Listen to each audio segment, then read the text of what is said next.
Hi friends, welcome back to my channel. ಇದು ಬಂದುಬಿಟ್ಟು ಗೃಹ ಪ್ರವೇಶದ ಲಾಸ್ಟ್ ಲಾಗ್ ಆಗಿರುತ್ತೆ. ಅವತ್ತಿನ ದಿನ ನಡೆದಂಥ ಕಾರ್ಯಕ್ರಮದ ದಿನದ್ದು. ಸೊ ಇದೆಲ್ಲ ಈ ರೀತಿ ಪೂಜೆಯ ಅಲಂಕಾರ ಪ್ರತಿಯೊಂದು ಕೂಡ ನಡೆದಿರೋದು. ಸೊ ಇವಾಗ ಕೊನೆಯ ಘಟ್ಟಕ್ಕೆ ಬಂದಿರೋದು. ಇವಾಗ ಅಪ್ಪ ಅಮ್ಮಂದು ಷಷ್ಠಿ ಪೂರ್ತಿ ಕಾರ್ಯಕ್ರಮ ಮಾಡೋಣ ಅಂತ. ಸೊ ಆ್ಯಕ್ಚುಲಿ ಇದು ಪ್ಲ್ಯಾನ್ ಇರಲಿಲ್ಲ. ಇದೇ ಒಂದು ದಿನದಲ್ಲಿ ನಾವು ಮಾಡ್ಕೋಬೇಕು ಅಂತೇಳ್ಬಿಟ್ಟು ಸಡನ್ನಾಗಿ ನಿನ್ನೆ ಎಲ್ಲ ಪ್ರಿಪ್ರೇಷನ್ ಮಾಡುವಾಗ ಇದನ್ನು ಕೂಡ ಮಾಡಿದರೆ ಒಳ್ಳೆಯದು ಅಂತ ಅಂದ್ಕೊಂಡು ಸೊ ತಯಾರು ಮಾಡಿದ್ವಿ. ಆವಾಗ ನಮ್ಮ ತಮ್ಮನಿಗೆ ಹೇಳಿದ ನಂತರ ಆಯಿತು ಅದು ಕೂಡ ಮಾಡೋಣ ಅಂತ ಅವನು ಕೂಡ ಖುಷಿಪಟ್ಟ. ಅದಾಗಿದ್ದ ನಂತರ ಬಂದಿರೋ ಪೂಜಾರಿಗೆ ಅವ್ರಿಗೆ ಹೇಳಿದ್ವಿ, ಈ ಥರ ಇತ್ತು ಅಂದರೆ ಮೊದಲೇ ನಮಗೆ ಇನ್ಫಾರ್ಮ್ ಮಾಡಬೇಕಿತ್ತು ನೀವು, ನಾವು ಎಲ್ಲ ತಯಾರಿ ಮಾಡ್ಕೊಳ್ತಿದ್ವಿ ಇದಕ್ಕೆಲ್ಲ ಅಂತ ಹೇಳಿದರು. ಸೊ ಇವಾಗೂ ಪರವಾಗಿಲ್ಲ, ಟೈಮ್ ಇದೆ, ನಾನು ಮಾಡ್ಕೊಳ್ತೀನಿ, ನೀವು ಕೂಡ ಏನೆಲ್ಲ ತಯಾರಿ ಮಾಡ್ಕೊಳ್ಳೋದು ಅದಕ್ಕೆ ಮಾಡ್ಕೊಳ್ಳಿ ಅಂತಲೇ ಹೇಳಿದರು. ಸೊ ಅದಾಗಿದ್ದ ನಂತರ ನಾವು ಕೂಡ ಅವ್ರು ಹೇಳಿದಾಗೆ ಏನೆಲ್ಲ ಬೇಕೋ ಅದೆಲ್ಲದು ಕೂಡ ತಯಾರು ಮಾಡ್ಕೊಂಡ್ವಿ. ಸೊ ಎಲ್ಲ ಮುಗ್ದಿದ ನಂತರ ಇವಾಗ ಅಪ್ಪ ಅಮ್ಮಂದು ಪೂಜೆ ಮಾಡಿಕೊಡ್ರಿ ಮಕ್ಕಳು ಎಲ್ಲರೂ ಸೇರಿ ಅಂತ ಹೇಳಿದರು. ಅದಕ್ಕೆ ಇಲ್ಲಿ ತಮ್ಮ ಎಲ್ಲದು ಕೂಡ ಪೂಜೆಯನ್ನು ಮಾಡ್ತಾಯಿದ್ದಾನೆ. ಸೊ ಇದೊಂಥರ ಮೊದಲೆಲ್ಲ ವೀಡಿಯೋಸ್ ಮಾಡುವಾಗ ಒಂಥರ ನನಗೆ ಏನೂ ಫೀಲ್ ಅನ್ನಿಸ್ಲಿಲ್ಲ ಎಡಿಟಿಂಗ್ ಮಾಡುವಾಗ. ಈ ಸಾರಿ ಇದನ್ನೆಲ್ಲ ಮಾಡುವಾಗ ಸ್ವಲ್ಪ ಇವಾಗ ಮತ್ತೆ ಆ ಫೀಲ್ ಬರ್ತಾಯಿದೆ. ಆವತ್ತಿನ ದಿನ ಏನೆಲ್ಲ ನಡೀತಾ ಇತ್ತು ಅದೆಲ್ಲದು ಕೂಡ ನೆನಪಾಗ್ತಾ ಇದೆ. ಸೊ ಒಂಥರ ಅದು ಅವತ್ತು ನಡೆದಿರೋದು ಗಡಿಬಿಡಿನಲ್ಲಿ ಆಗಿರುತ್ತಲ್ವ, ಎಲ್ಲದು ಸರಿಯಾಗಿ ನಾವು ಯೋಚನೆ ಮಾಡಲಿಕ್ಕಾಗಲ್ಲ. ಅವತ್ತು ಎಲ್ಲರೂ ಇರ್ತಾರೆ, ಆ ಟೈಮಲ್ಲಿ ಏನು ಮಾಡ್ತಾ ಇದ್ದಾರೆ ಅನ್ನೋದು ಕೂಡ ಅಷ್ಟೊಂದು ತಲೆಯಲ್ಲಿ ಬರೋದೇ ಇಲ್ಲ. ಇವಾಗೆಲ್ಲ ನೋಡ್ತಾ ಇದ್ದರೆ ಇಷ್ಟೆಲ್ಲ ನಡೀತಾ ಇತ್ತಾ ಅಂತ ಇವಾಗ ಅನ್ನಿಸ್ತಾ ಇದೆ ನನಗೆ. ಸೊ ಇದೆಲ್ಲ ಕೂಡ ನಮಗೆ ಲೈಫ್ ಟೈಮ್ ಮೆಮೊರಿ. ಇದು ಯಾವಾಗಲೂ ಕೂಡ ನಮಗೆ ಬೇಕು ಅನಿಸಿದಾಗ ನೋಡ್ಕೊಳ್ಬೋದು ಅನ್ನೋದೊಂದು ಖುಷಿ. ಎಲ್ಲ ಕಾರ್ಯಕ್ರಮಗಳು ಕೂಡ ಈ ರೀತಿ ನಡೀತಲ್ವ ಅಂತ ಹೇಳಿಬಿಟ್ಟು ಅದಕ್ಕೋಸ್ಕರ ಇದನ್ನು ನಿಮ್ಮ ಜೊತೆ ಶೇರ್ ಮಾಡ್ಕೊಳ್ಳೋದು ತುಂಬಾ ಖುಷಿ ಅನ್ನಿಸ್ತಾ ಇದೆ. ನಿಮಗೆ ಎಲ್ಲೋ ಒಂದು ಕಡೆ ಬೇಜಾರಾಗ್ಬೋದೇನೋ, ದಯವಿಟ್ಟು ಬೇಜಾರಾದರೆ ಬೇಜಾರು ಮಾಡ್ಕೋಬೇಡಿ. ಇಷ್ಟ ಆದರೆ ಮಾತ್ರ ನನ್ನ ವೀಡಿಯೋಸ್ನ ನೋಡಿ ಅಂತ ಕೇಳ್ಕೊಳ್ತೀನಿ. ಯಾಕೆ ಅಂತಂದರೆ ನಮಗೆ ಮಾತ್ರ ಇದು ಜಸ್ಟು ನಿಮಗೆ ವೀಡಿಯೋ ಆಗಿರ್ಬೋದು, ಬಟ್ ಈ ವಿಡಿಯೋ ಜೊತೆ ನಮ್ಮದು ಎಲ್ಲ ರೀತಿಯಾದಂಥ ಫೀಲಿಂಗ್ಸ್ ಇದೆ. ಇದನ್ನೆಲ್ಲ ನಾವು ಫೀಲ್ ಮಾಡಿಕೊಂಡು ಇದನ್ನೆಲ್ಲ ನೋಡುವಾಗ ನಮಗೆ ಎಲ್ಲದು ಕಣ್ಮುಂದೆ ಬರುವಾಗ ಆ ಒಂದು ಫೀಲಿಂಗ್ ಇರುತ್ತೆ, ನಮ್ಮ ಭಾವನೆಗಳಿರುತ್ತೆ, ನಮ್ಮ ರಿಲೇಷನ್ಶಿಪ್ ಎಲ್ಲ ಒಂಥರ ಇರುತ್ತೆ ಅಲ್ಲಿ. ಸೊ ಇದೆಲ್ಲ ಇರುವಾಗ ನಮಗೆ ಅದನ್ನು ಇನ್ನೊಂದು ಸರಿ ನೋಡೋ ಖುಷಿ ಸಿಗುತ್ತೆ ಅಲ್ವಾ. ನೀವೆಲ್ಲ ಇವಾಗ ಏನೋ ಒಂದು ಫಂಕ್ಷನ್ ನಡೆಯುತ್ತೆ ಅಂತ ಅಂದರೆ ಅದರದ್ದು ಫೋಟೋಸ್ ಎಲ್ಲ ಕ್ಯಾಪ್ಚರ್ ಮಾಡ್ಕೊಂಡಿರ್ತೀರಿ. ಅದನ್ನು ಯಾವಾಗೋ ಒಂದು ಸರಿ ತೆಗೆದು ನೋಡಿದಾಗ ಆ ದಿನ ಮತ್ತೆ ನಮ್ಮ ಕಣ್ಮುಂದೆ ಬಂದಿದೆ ಏನೋ ಅನ್ನೋ ಥರ ಫೀಲ್ ಮಾಡ್ಕೊಳ್ತೀರಿ ಅಲ್ವಾ. ಸೊ ಅದೇ ಥರ ನಮಗೂ ಕೂಡ ಈ ವಿಡಿಯೋಸ್ನ ನೋಡ್ತಾ ಇರುವಾಗ ಅವತ್ತಿನ ದಿನ ಕಣ್ಮುಂದೆ ಬಂದು ಇನ್ನೊಂದು ಸಾರಿ ಆ ಖುಷಿಯನ್ನು ಕೊಟ್ಟು ಹೋಗ್ಬಿಡುತ್ತೆ. ಸೊ ಆ ಖುಷಿಯನ್ನು ಪದೇ ಪದೇ ನಾವು ಅನುಭವಿಸ್ಬೇಕು ಅಂತ ಅಂದ್ಕೊಂಡ್ರೆ ಇದನ್ನು ನಾವು ನೋಡಬೇಕು ಅಂತ ಅನ್ನಿಸ್ತಾ ಇರುತ್ತೆ. ಅದಕ್ಕೋಸ್ಕರ ಇದನ್ನೆಲ್ಲ ಕ್ಯಾಪ್ಚರ್ ಮಾಡ್ಕೊಂಡಿರೋದು. ಸೊ ನೋಡಿ, ಈಗ ಎಲ್ಲ ಆಗಿದ ನಂತರ ಪೂಜೆ ಮಾಡಿದ ನಂತರ ಅಪ್ಪ ಅಮ್ಮನಿಗೆ ಉಡಿ ಸಾಮಾನುಗಳೆಲ್ಲ ಇರುತ್ತಲ್ವ, ಅದನ್ನು ಉಡಿಯಲ್ಲಿ ತುಂಬ್ರಿ ಅಂತ ಹೇಳಿದರು. ಸೊ ಅಪ್ಪಾಜಿಗೆ ಇಲ್ಲಿ ಉಡಿಯನ್ನು ತುಂಬ್ತಾ ಇದ್ದೆ. ಸೊ ಉಡಿನಲ್ಲಿ ಎಲೆ, ಅಡಿಕೆ, ಕೊಬ್ಬರಿ ಬಟ್ಲು, ಉಡಿ ಸಾಮಾನು ಅಂದರೆ ತುಂಬು ಉಡಿ ಅಲ್ವಾ, ಅದಕ್ಕೆ ಅಕ್ಕಿ ತುಂಬೋದು, ಎಲೆ ಅಡಿಕೆ ಜೊತೆ ತಾಂಬೂಲ, ಒಟ್ಟಿನಲ್ಲಿ ಕೊಬ್ಬರಿ ಬಟ್ಲು, ಅದರಲ್ಲಿ ಅರಿಶಿನ ಕೊಂಬು ಮತ್ತು ಕಲ್ಲು ಸಕ್ಕರೆ, ಉತ್ತತ್ತಿ, ಡ್ರೈ ಫ್ರೂಟ್ಸು ಆಗಿರೋವಂಥದ್ದು, ಏನು ಗೋಡಂಬಿ, ದ್ರಾಕ್ಷಿ ಅದೆಲ್ಲದು ಕೂಡ ಹಾಕಿ ಜೊತೆಗೆ ಈ ರೀತಿ 5 ಇಡೀ ಮಡಿಲಕ್ಕಿಯನ್ನು ತುಂಬುವಂಥದ್ದು. ಸೊ ಈ ರೀತಿ ಎಲ್ಲ ಶಾಸ್ತ್ರ ಈ ಷಷ್ಠಿ ಪೂರ್ತಿಯಲ್ಲಿ ಇರುತ್ತೆ ಅಂತ ನಮಗೆ ಗೊತ್ತೇ ಇರಲಿಲ್ಲ. ಬಟ್ ಇವತ್ತು ನೋಡ್ತಾ ಇರೋದು, ನಾವು ಮೊದಲೇ ಮಾಡಬೇಕು ಅನ್ನೋ ಪ್ರೀ ಪ್ಲ್ಯಾನ್ ಇತ್ತು ಅಂತಂದರೆ ಇನ್ನೂ ಚೆನ್ನಾಗಿ ಮಾಡ್ಬೋದಿತ್ತು ಅಂತ ಅನ್ನಿಸ್ತಾ ಇದೆ. ಸೊ ಆದರೂ ಕೂಡ ಈ ರೀತಿ ಒಂದು ದಂಪತಿಗಳಿಗೆ ಏನೆಲ್ಲ ಕಾರ್ಯಕ್ರಮಗಳನ್ನು ಮಾಡ್ಬೋದು ಆ ಕಾರ್ಯಕ್ರಮವನ್ನು ಇಲ್ಲಿ ಮಾಡ್ತಾ ಇದ್ದಾರೆ. ಸೊ ಆ ಕಡೆ ಮೊದಲೇ ಈ ಒಂದು ಷಷ್ಠಿ ಪೂರ್ತಿ ಮಾಡಬೇಕು ಅಂತಂದರೆ ಪಂಚಕಳಶ ಅನ್ನೋದನ್ನು ಹೂಡಲೇಬೇಕು ಅಂತ ಹೇಳ್ತಾರೆ. ಅದಕ್ಕೋಸ್ಕರ ಪಂಚಕಳಶವನ್ನು ಕೂಡ ಆ ಕಡೆ ಅವರು ಪೂಜೆ ಮಾಡೋವಂಥ ಸ್ವಾಮಿಗಳು ಅವರು ಮೊದಲೇ ಅದನ್ನು ಮಾಡಿದರು.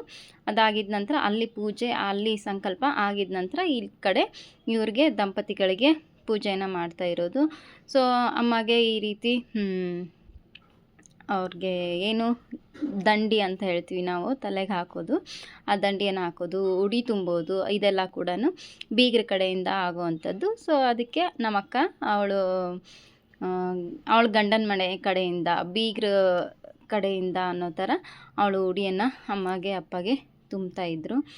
ಸೊ ಈ ರೀತಿ ಕಾರ್ಯಕ್ರಮ ನಡೀತಾ ಇತ್ತು. ನೋಡೋದಕ್ಕೂ ಕೂಡ ಒಂದಿಷ್ಟು ಜನ ಎಲ್ರದ್ದು ಆಶೀರ್ವಾದದ ಜೊತೆಗೆ ಒಂದು ರೀತಿ, ಮತ್ತು ಅವ್ರಿಗೆ ಮದುವೆ ಮಾಡಿದ ರೀತಿನಲ್ಲಿ ಈ ಥರ ಒಂದು ಸಿಂಪಲ್ಲಾಗಿ ಒಂದು ಕಾರ್ಯಕ್ರಮ ಮಾಡಿದಾಗ ಅದೇನೋ ಖುಷಿ ಅನಿಸುತ್ತೆ ಅಲ್ವಾ. ಸೊ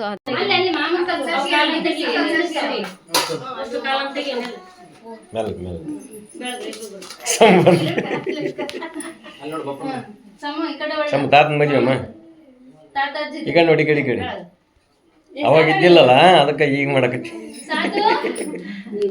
ರೈಟ್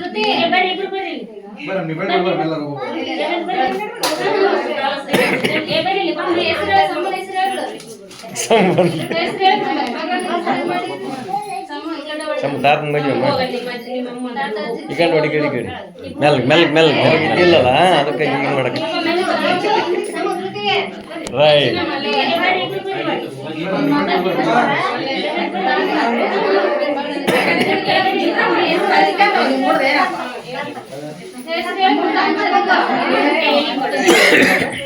ಈಗ ನೋಡ್ರಿ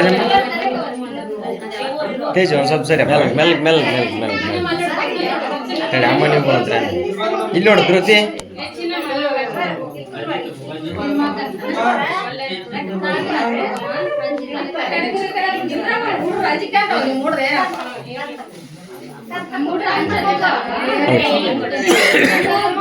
ಈಗ ನೋಡ್ರಿ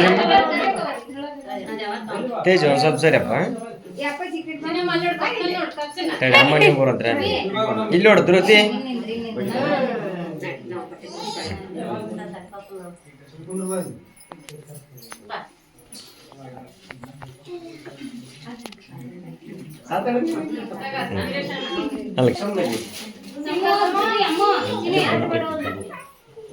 ಸಾತಣ ಇಲ್ಲಿ ನೋಡು.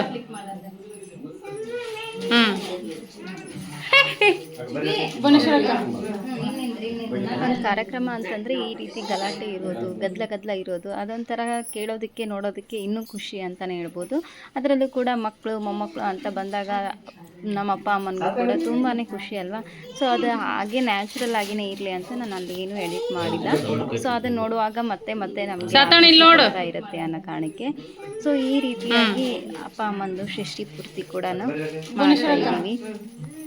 ಸೊ ನಿಮಗೆ ಏನು ಅನ್ನಿಸ್ತು ಅಂತ ಕಮೆಂಟ್ ಮಾಡಿ ತಿಳಿಸಿ. ಇದ್ರ ಬಗ್ಗೆ ಇನ್ನೂ ಯಾವ ರೀತಿಯಾಗಿ ಕಾರ್ಯಕ್ರಮ ಮಾಡ್ಬೋದಿತ್ತು ಅಂತ ನನಗೂ ಅಂತೂ ಗೊತ್ತಿಲ್ಲ.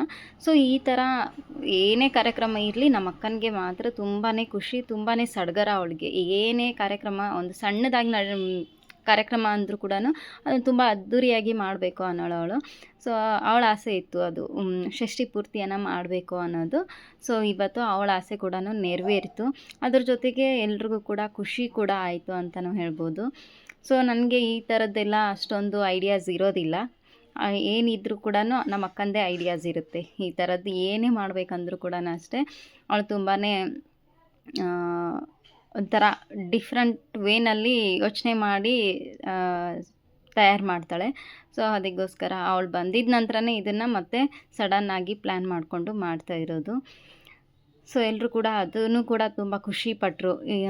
ಏನೇ ಇರಲಿ, ಮಕ್ಕಳು ಅಪ್ಪ ಅಮ್ಮನಿಗೋಸ್ಕರ ಇಷ್ಟು ಮಾಡ್ತಿದ್ದಾರಲ್ಲ ಅಂತ ಹೇಳ್ಬಿಟ್ಟು ಬಂದಿರೋರು ಕೂಡ, ರಿಲೇಷನ್ಸ್ ಆಗಿರ್ಬೋದು, ನೇಬರ್ಸ್ ಆಗಿರ್ಬೋದು, ಎಲ್ಲರೂ ಕೂಡ ಅದನ್ನೇ ಹೇಳ್ತಾಯಿದ್ರು. ಅಪ್ಪ ಅಮ್ಮನಿಗೆ ಇದೊಂದು ಮಾಡಿ ನೀವು ಒಳ್ಳೇದು ಮಾಡಿದ್ರಿ, ಖುಷಿ ಆಯಿತು, ನೋಡೋದಕ್ಕೆ ನಮಗೂ ಖುಷಿ ಆಯಿತು ಅಂತ ಎಲ್ಲರೂ ಹೇಳ್ತಾಯಿದ್ರು. ಸೊ ಅದು ಯಾವ ಸಮಯಕ್ಕೆ ಏನೇನು ಆಗಬೇಕು ಅನ್ನೋದಿರುತ್ತೋ ಆ ದೇವ್ರ ಇಚ್ಛೆ ಪ್ರಕಾರ ಆಗ್ತಾ ಇರುತ್ತೆ. ಅದೇ ನಿಜ ಅಲ್ವಾ. ಸೊ ಹಾಗಾಗಿ ಇದು ಕೂಡ ಆಗಬೇಕು ಅನ್ನೋದಿತ್ತು. ಏನೇ ಆಗಲಿ ನಾವು ಮೊದಲೇ ಪ್ರೀ ಪ್ಲ್ಯಾನ್ ಮಾಡಿಕೊಂಡ್ರೆ ಅದು ಅಷ್ಟು ಬೇಗ ನೆರವೇರೋದಿಲ್ಲ. ಈ ರೀತಿ ಸಡನ್ ಪ್ಲ್ಯಾನ್ ಆಗಿದ್ದಾಗೇ ಅದು ಅಚ್ಚುಕಟ್ಟಾಗಿ ನಡೆಯೋದು ಅಂತ ಅನಿಸುತ್ತೆ. ಸೊ ಆಲ್ಮೋಸ್ಟ್ ಈ ಥರದ್ದು ಎಕ್ಸ್ಪೀರಿಯೆನ್ಸ್ ನನ್ನ ಲೈಫಲ್ಲಿ ತುಂಬ ಆಗಿದೆ. ನಾವು ಏನೋ ಅಂದ್ಕೊಂಡಿರ್ತೀವಿ, ಯಾವುದು ಕೂಡ ಆಗೋದಿಲ್ಲ. ಬಟ್ ಯಾವುದು ಅಂದ್ಕೊಂಡೇ ಇರೋದಿಲ್ಲ ಅಲ್ವಾ, ಅದು ಅನ್ಎಕ್ಸ್ಪೆಕ್ಟೆಡ್ ಆಗಿ ನಡೆದೇ ಹೋಗುತ್ತೆ. ಅದೇ ಚಂದ ಒಂದು ರೀತಿಯಿಂದ. ಸೊ ಇದಂತೂ ಈ ರೀತಿ ಮಾಡ್ತಾ ಮಾಡ್ತಾ ನನ್ನ ತಮ್ಮನಿಗೆ ಅದೇನೋ ಅಪ್ಪ ಅಮ್ಮನಿಗೋಸ್ಕರ ತುಂಬ ಖುಷಿ ಆಯಿತು ಅವನಿಗೆ. ಅದ್ರ ಜೊತೆಗೇ ಇನ್ನೂ ಸರ್ಪ್ರೈಸ್ ಆಗಿ ಅವ್ರಿಗೆ ಏನಾದರೂ ಕೊಡ್ಬೋದಿತ್ತು ಅಂತ ಅವನು ಎಕ್ಸ್ಪೆಕ್ಟ್ ಮಾಡ್ತಾ ಇದ್ದ. ಸೊ ಅದಕ್ಕೋಸ್ಕರ ಮತ್ತೆ ಸಡನ್ನಾಗಿ ಅವನ ಫ್ರೆಂಡ್ಸು ಎಲ್ರಿಗೂ ಹೇಳಿಬಿಟ್ಟು ಫಸ್ಟು ನಾವು ಅಪ್ಪ ಅಮ್ಮನ ಕೈಯಿಂದ ನಾನು ಕೇಕ್ ಕಟ್ಟಿಂಗ್ ಕೂಡ ಇವತ್ತಿನ ದಿನ ಮಾಡಿಸ್ಬಿಡ್ತೀನಿ, ಅದೊಂಥರ ಅವ್ರಿಗೆ ಸರ್ಪ್ರೈಸಿಂಗ್ ಆಗಿರಲಿ ಅಂತ ಹೇಳ್ಬಿಟ್ಟು ಕೇಕ್ ಕೂಡ ಆದಷ್ಟು ಬೇಗ ಹೋಗಿ ತೊಗೊಂಡು ಬನ್ನಿ ಅಂತ ಹೇಳ್ಬಿಟ್ಟು ತರಿಸಿದ ಅದೊಂದು. ಸೊ ಗೊತ್ತೇ ಆಗಲಿಲ್ಲ ಯಾವುದು ಕೂಡ.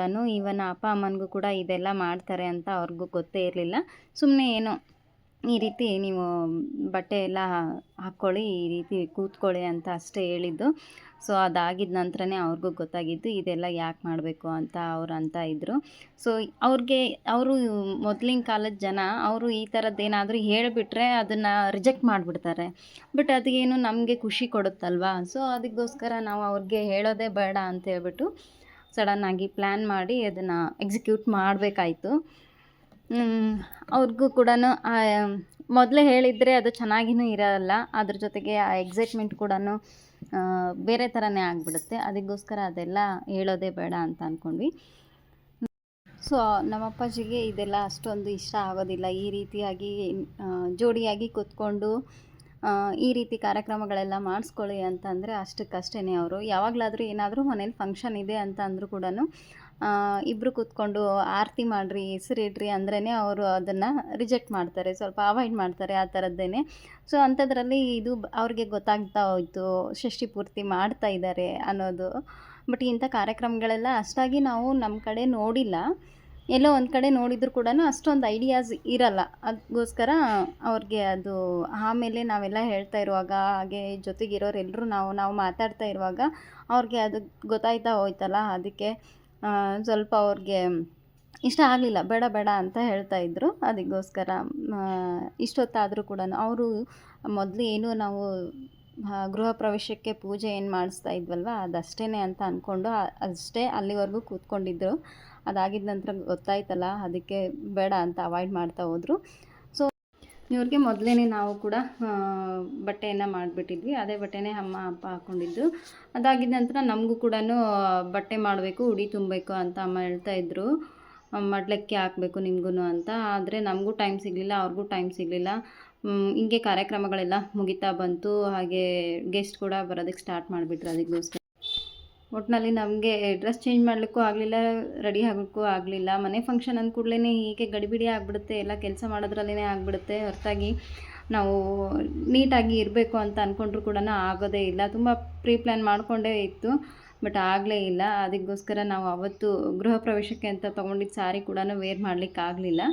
ಸೊ ಇವಾಗ ನೆಕ್ಸ್ಟು ಹೊರಗಡೆ ಸ್ವಲ್ಪ ಕೇಕ್ ಕಟ್ಟಿಂಗ್ ಕೂಡ ಮಾಡಿಸ್ಬಿಡೋಣ ಅಂತ ತಮ್ಮನ ಆಸೆ. ಸೊ ಅದಕ್ಕೋಸ್ಕರ ಬಂದರೆ ಅಪ್ಪಾಜಿಗೆ ಸ್ವಲ್ಪ ಅವರು ಒಂಥರ ಶೈ, ಅವರು ತಮ್ಮ ಬಗ್ಗೆ ತಮಗೆ ಒಂಥರ ನಾಚಿಕೆ ಸ್ವಭಾವ ಜಾಸ್ತಿ ಅವ್ರಿಗೆ.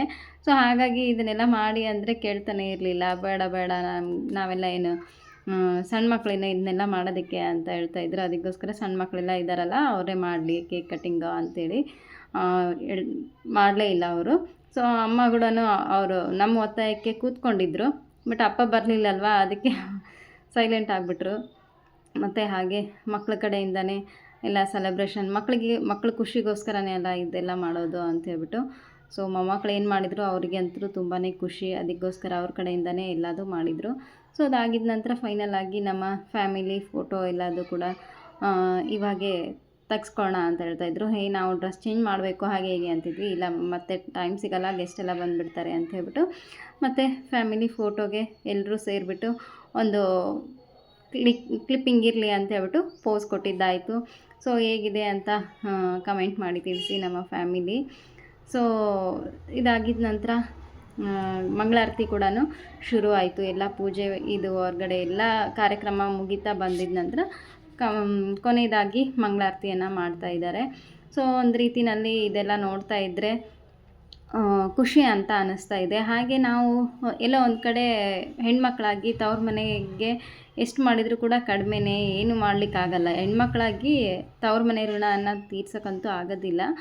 ಬಟ್ ನಮ್ಮ ತಮ್ಮ ಎಲ್ಲದೂ ಮಾಡ್ತಾ ಇರುವಾಗ ನಾವು ಅವನಿಗೂ ಕೂಡ ಏನು ಮಾಡಲಿಲ್ಲಲ್ಲ ಅಂತ ಅನ್ನಿಸ್ತಾ ಇತ್ತು. ಈಗ ಅನ್ನಿಸ್ತಾ ಇದೆ ನನಗೆ ಎಡಿಟ್ ಮಾಡುವಾಗ. ಜೊತೆಗೆ ಅವನು ತುಂಬ ಖುಷಿಯಿಂದ ಅದೆಲ್ಲ ಮಾಡಿದ್ದು. ಹಾಗೆ ಅವನು ಮನೆಗೆ ಈ ಥರ ಇರಬೇಕು ಮಾಡಬೇಕು ಅಂತ ಅವನು ಒಂದು ತಂದೆ ಆದಂಥ ಓನ್ ಡ್ರೀಮ್ ಇಟ್ಕೊಂಡು ಮಾಡಿದ್ದಾನಲ್ವ. ಸೊ ಅವ್ನ ಡ್ರೀಮ್ ಇವತ್ತು ಫುಲ್ಫಿಲ್ ಆಗಿದೆ. ಅವನಿಗೂ ಖುಷಿ ಇದೆ. ಅದ್ರ ಜೊತೆಗೇ ಅಪ್ಪ ಅಮ್ಮನಿಗೂ ಕೂಡ ಖುಷಿ ಕೊಟ್ಟಿದ್ದಾನೆ.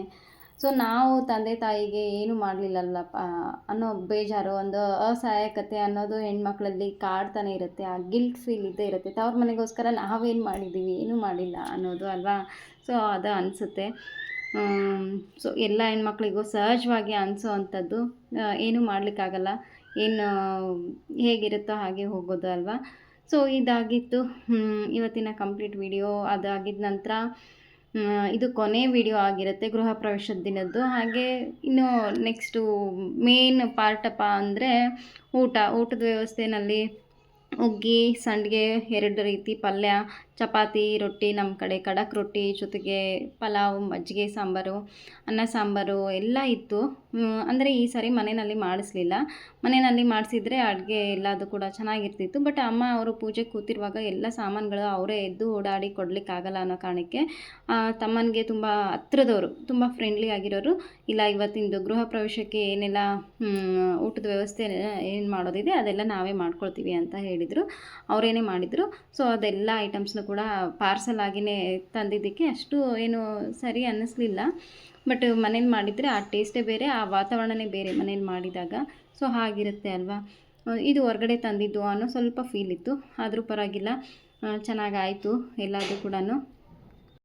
ಇದು ಗೃಹ ಪ್ರವೇಶದ 3ನೇ ವಿಭಾಗ. ಇದು ನಮ್ಮ ತವ್ರ ಮನೆಯ ಗೃಹ ಪ್ರವೇಶದ ದಿನ ಆಗಿರುವಂಥ ಕಾರ್ಯಕ್ರಮಗಳೆಲ್ಲದನ್ನು ಕೂಡ ಆಲ್ರೆಡಿ ಪಾರ್ಟ್ 1, ಪಾರ್ಟ್ 2, ಪಾರ್ಟ್ 3ವರೆಗೂ ಕೂಡ ನಾನು ಅಪ್ಲೋಡ್ ಮಾಡಿದ್ದೀನಿ.